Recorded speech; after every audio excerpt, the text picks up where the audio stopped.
Imagine it is 1489. Henry VII is on the throne of England. He has won the Wars of the Roses and wants to show everyone he is the rightful king. He needs a way to display his power and wealth, something grand and impressive that tells the world the Tudor dynasty is here to stay. So he decides to create a magnificent new gold coin. This wasn't just any old coin for buying bread and ale. This was the very first sovereign, a coin designed to be a spectacular symbol of his authority. It was the largest and most valuable gold coin ever produced in England at the time, a true statement piece. The name itself, sovereign, tells you everything you need to know about its purpose.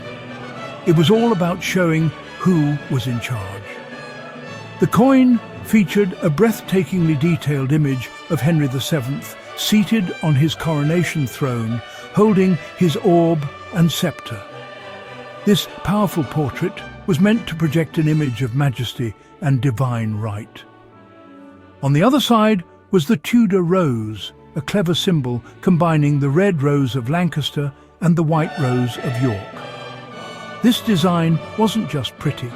It was a powerful piece of political propaganda, declaring that the bitter civil wars were over and that the House of Tudor had united the kingdom in peace. Unlike smaller coins used for everyday trade, these first sovereigns were not really for spending. They were more like royal medals, given as prestigious gifts to foreign ambassadors, high-ranking nobles and important courtiers. Owning one was a sign that you were in the king's favour. These coins were a way for Henry to spread his influence and secure loyalty without saying a word. The sheer size and purity of the gold made them incredibly impressive. They were a physical representation of the wealth and stability that Henry wanted his new reign to be known for. A golden messenger carrying his royal image far and wide. The creation of the sovereign was a masterstroke of royal branding. It helped to cement the Tudor claim to the throne after decades of uncertainty and conflict. Every detail, from the king's solemn expression to the intricate pattern of the Tudor rose, was carefully chosen to send a clear message of power, legitimacy and permanence. It was a coin born not just from gold, but from a strategic need to build a new national identity around a strong and undisputed monarch. This first sovereign set the stage for a long and fascinating story, establishing a tradition that would connect gold, monarchy and British identity for centuries to come. After Henry VII, his son Henry VIII took the throne, and he was not a man to be outdone. He loved to show off his power and grandeur, and the sovereign was the perfect tool for it. Henry VIII continued to mint the large gold coin, but he made some changes to reflect his own magnificent style. His portraits on the coin were just as grand as his father's, showing a powerful monarch in full control. However, Henry VIII was also famous for his constant need for money, especially to fund his lavish court and his many wars. To get more coins from the same amount of gold, he reduced the coin's purity in what became known as the Great Debasement. This meant the sovereign was no longer as pure as it once was. His children, Edward VI and Mary I, also issued their own versions of the sovereign, each with their own unique portraits and symbols reflecting their reigns. Then came Elizabeth I, the great Virgin Queen. She understood the power of image just as much as her grandfather, Henry VII. Elizabeth I restored the purity of the gold coinage, reversing her father's debasement and rebuilding public trust in the currency. Her sovereigns were beautiful, featuring elegant portraits of the Queen that changed as she aged. These coins were circulated more widely, becoming a familiar symbol of England's growing confidence and prosperity during the Elizabethan Golden Age. They were a sign of stability in a world of turmoil. When James I of Scotland became King of England in 1603, uniting the two crowns, the sovereign underwent another transformation. To celebrate this new Great Britain, he renamed the coin the Unite. It still served the same purpose as a high-value gold coin, but its design was updated to include the coats of arms of both England and Scotland. This was a very clear political statement, using coinage to promote the idea of a unified kingdom under one king. The coin showed the king's head, but the reverse was all about the union of the two nations. This tradition of using coins to mark major national events continued under his reign. However, after James I, the original large-format sovereign fell out of use. The English Civil War and the political upheaval that followed brought new types of coins, like the guinea, which became the main gold coin for the next 150 years. The grand old Tudor sovereign, with its image of the enthroned monarch, was discontinued. It seemed as though its story had come to an end. The coin went into a long sleep, becoming a relic of a bygone era, a beautiful but forgotten piece of history. Little did anyone know that it was just waiting for the right moment to make a spectacular comeback. Fast forward to the early 19th century. Britain had just fought a long and incredibly expensive series of wars against Napoleon's France. The country's finances were in a mess. The government had been forced to print huge amounts of paper money to pay for the war, and the value of the currency was unstable. People were worried. To fix this, the government decided on a radical plan in 1816 called the Great Recoinage. The goal was to restore confidence in British money by putting it back on the gold standard. This meant that the value of the currency would be directly linked to a fixed amount of gold. A new, reliable gold coin was needed for this new era. And so, in 1817, the sovereign was reborn. But this was a new, modern sovereign, different from its Tudor ancestor. It was smaller and lighter, designed not as a ceremonial gift for nobles, but as a practical coin for everyday use, worth exactly £1 sterling. This new coin was a symbol of Britain's economic recovery and industrial might. It was intended to be the bedrock of the nation's financial system, a dependable store of value that people all over the world could trust. Its revival marked a pivotal moment as Britain positioned itself as the world's leading economic power after the defeat of Napoleon. The design of this new sovereign was revolutionary. On one side was the head of the reigning monarch, King George III. But on the other side was a brand new, instantly iconic image, a dramatic scene of St. George slaying a dragon. This powerful and dynamic design was created by a brilliant Italian engraver named Benedetto Pistrucci. It was a masterpiece of coin art, full of energy and movement. The image of St. George, the patron saint of England, defeating the dragon was a powerful allegory for Britain's victory over Napoleonic France. It was a symbol of good triumphing over evil, order over chaos. This new sovereign, with its precise weight of 7.98 grams and its 22-carat gold purity, quickly became the most trusted coin in the world. It was known as the chief coin of the world. Its reliability was guaranteed by the Royal Mint, which produced it to exact specifications. People knew that a sovereign was always worth its weight in gold, no matter where they were. This dependability made it hugely popular for international trade. The sovereign wasn't just British money anymore. It was global money, a universal standard of value in an age of expanding empires and worldwide commerce. During the long reign of Queen Victoria, from 1837 to 1901, the British Empire expanded to cover nearly a quarter of the globe. And wherever the empire went, the sovereign went with it. This little gold coin became the financial backbone of global trade, a trusted currency from the bustling ports of Hong Kong to the diamond mines of South Africa. It was more than just money.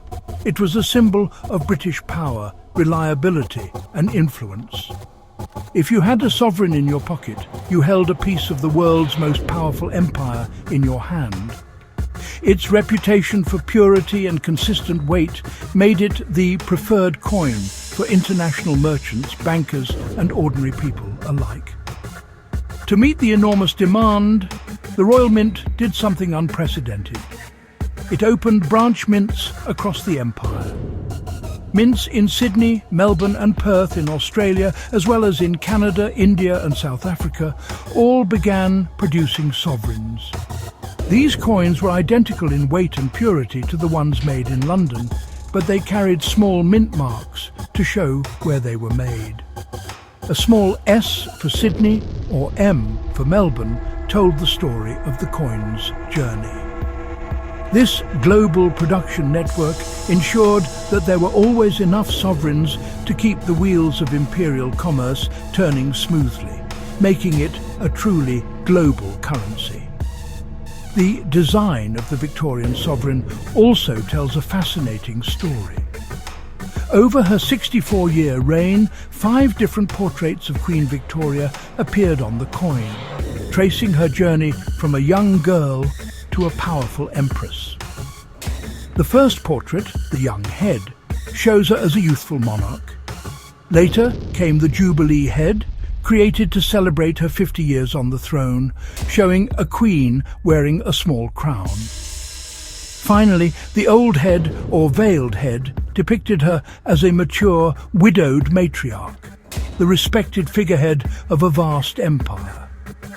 These changing portraits made the coins a miniature timeline of one of Britain's most important historical periods. The sovereign's role during this era cannot be overstated. It was the gold standard in practice.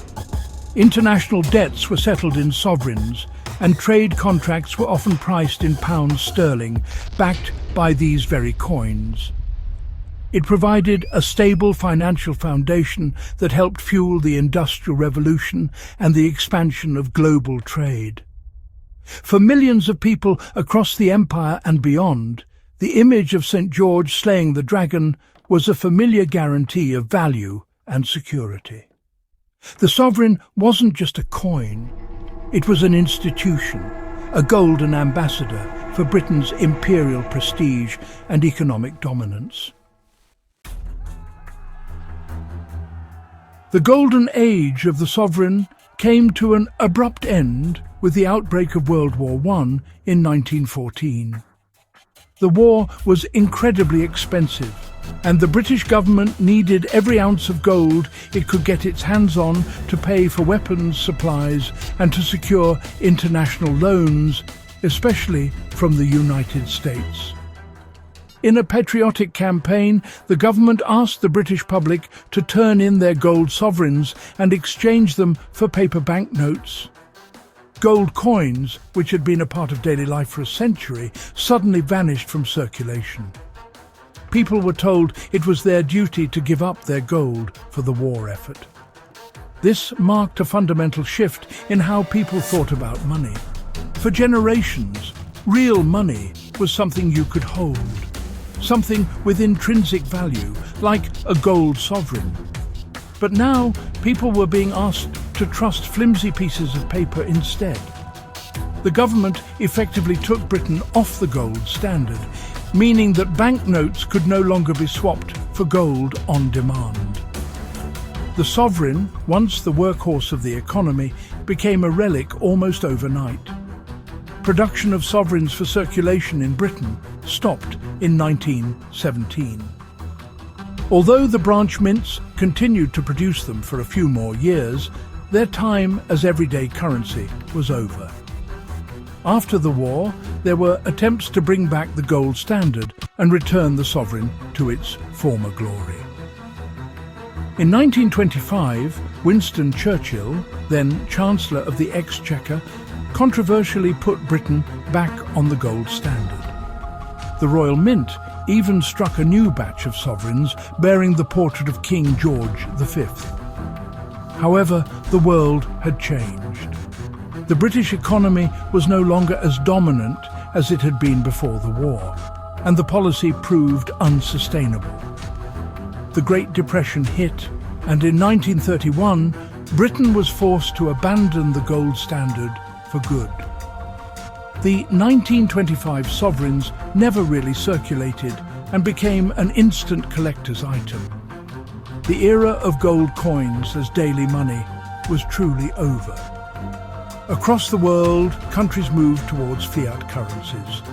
Money that has value simply because the government declares it does, not because it is backed by a physical commodity like gold.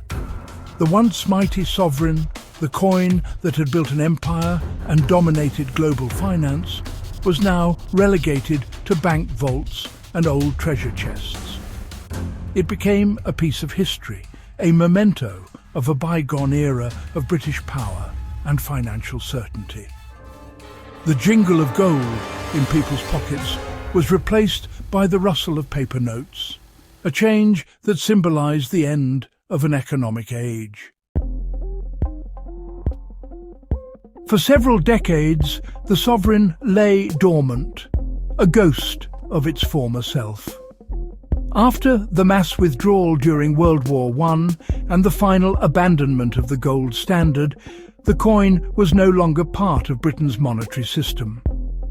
It lived on only in the memories of older generations and in the vaults of central banks.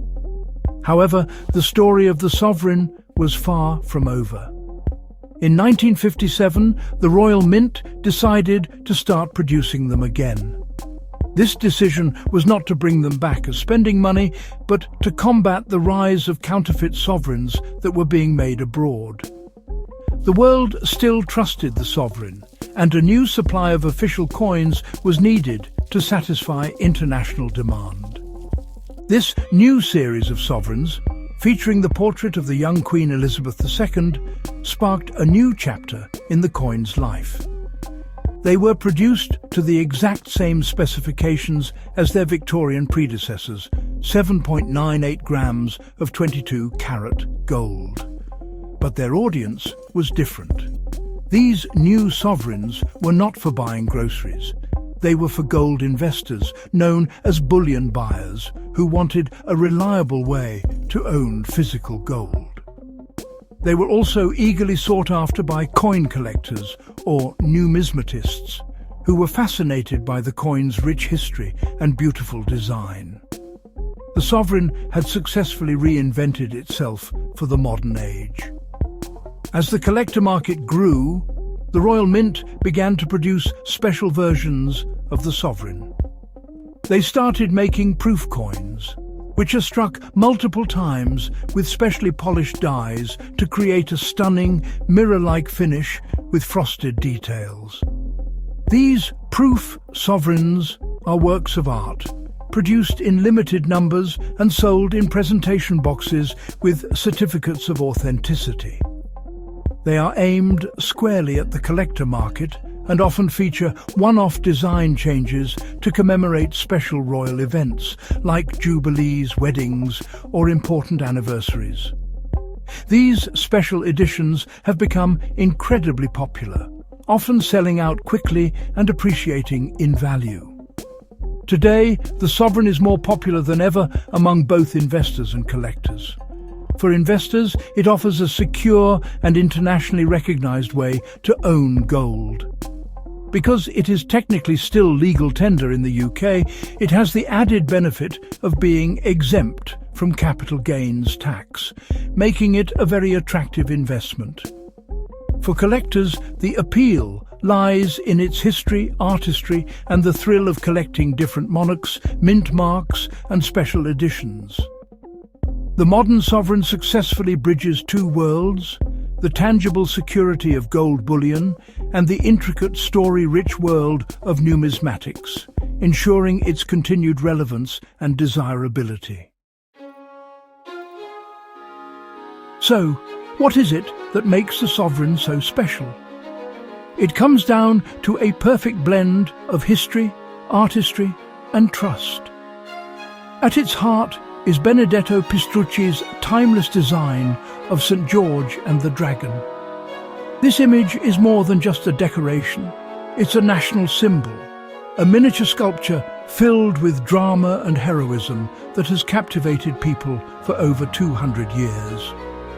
Paired with the portrait of the reigning monarch on the other side, the coin acts as a snapshot of British history, connecting the present-day owner to a long line of kings and queens stretching back through the centuries.